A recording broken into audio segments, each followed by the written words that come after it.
Os escribas tinham que memorizar centenas ou até milhares, no caso os hieróglifos mais para frente na história do Egito, né, chegaram a ser talvez 7.000 hieróglifos diferentes. Então eram muitos sinais específicos que você tinha que memorizar e saber o contexto exato de como utilizar. Era uma gramática, de novo a gente vai ver isso mais para frente, mas uma gramática super complexa também. Então demandava uma formação de anos de dedicação praticamente exclusiva.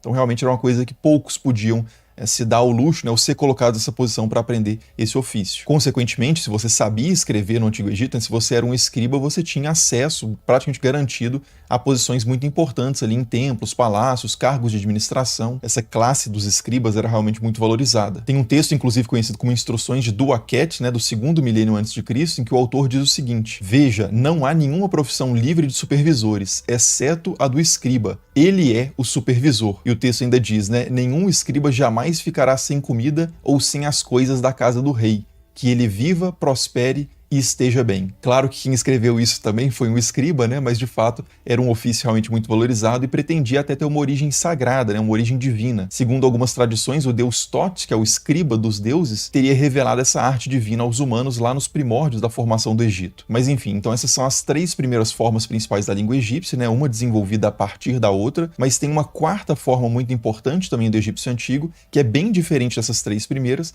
porque ela vem de outra matriz, né? Mais tarde na história, que é a escrita grega. O que acontece é que em 322 a.C., Alexandre o Grande conquistou o Egito e depois dele uma dinastia iniciada por um dos seus generais, que era o Ptolomeu I, governou essa região por muitos séculos. E durante esse período, a cultura helenística, né, a cultura grega, passou a compor a paisagem cultural ali do Vale do Nilo, cada vez mais, e o grego foi se consolidando na corte, na administração, no comércio e entre a elite intelectual. E o resultado disso foi que essas línguas escritas, né, tanto as formas de escrita egípcia quanto a escrita grega, passaram a coexistir e influenciar uma outra na região. A gente tem, por exemplo, a famosa Pedra de Roseta, do 2º século a.C., que traz um mesmo texto escrito em hieróglifos, demótico e grego. Já já a gente vai voltar nessa pedra porque ela é muito importante. E além dela tem também registros de que governantes ali locais como a Cleópatra VII, que é a Cleópatra famosa, dominava tanto o grego quanto o egípcio. Essa Cleópatra particularmente, né, segundo um biógrafo antigo que é o Plutarco, pelo menos, um biógrafo grego, ela dominava 9 línguas ao todo, incluindo também o siríaco, o etíope e outras que eu não me lembro agora. Mas enfim, o importante aqui para nós é que com o tempo essa convivência entre o egípcio e o grego